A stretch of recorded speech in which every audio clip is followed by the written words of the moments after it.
Cette partie-là, cette arche, était clairement en train de s'effondrer. On a fait appel dans l'urgence à une société spécialisée dans le bâti ancien et les monuments historiques pour tout remaçonner à la chaude. En plus de cette arche, une partie de la toiture et des gouttières a déjà été rénovée. Mais les travaux sont encore loin d'être terminés pour redonner vie à cette ferme abandonnée depuis 30 ans. Le mur en fait fait un peu le ventre vers l'extérieur. Du coup, il y a aussi un risque d'effondrement. Donc là, dans l'urgence, sans attendre, on a posé un système d'étais lourd avec des blocs béton de manière à pouvoir stabiliser, restaurer cette ferme. Ça représente les mêmes complexités, je pense, les mêmes problématiques que restaurer un château.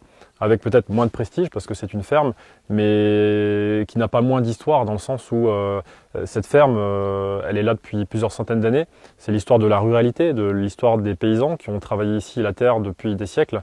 Et finalement, ça fait partie aussi de l'histoire de notre village, de notre département. Mais 2 ans après le lancement du chantier, le projet ralentit. En cause, le manque de financement. Même si ça prendra du temps, même si ça sera difficile, long, ça c'est clair, il n'y a pas de surprise là-dessus. En fait, ce qui m'anime et ce qui nous anime, c'est la passion. Donc même si ça sera difficile, même si on n'a pas les aides tout de suite, même si ça prend 10 ans, 15 ans, 20 ans, 30 ans, en fait on n'abandonnera pas.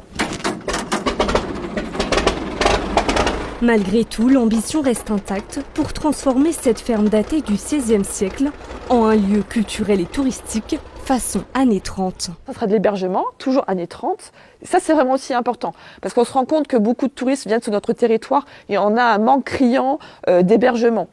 Bien sûr, il y a des gîtes, ça on en a beaucoup, des chambres d'hôtes, c'est très intéressant, mais là, effectivement, il y aura cette partie-ci. Et après, il y aura en même temps cette partie un peu historique. On aura du vieux matériel, les animaux, des ateliers de taillage de pierre, par exemple, ou des choses comme ça. En attendant, la ferme d'Inglin souhaite organiser des chantiers participatifs avec des bénévoles et des professionnels pour rénover le lieu dans les règles de l'art.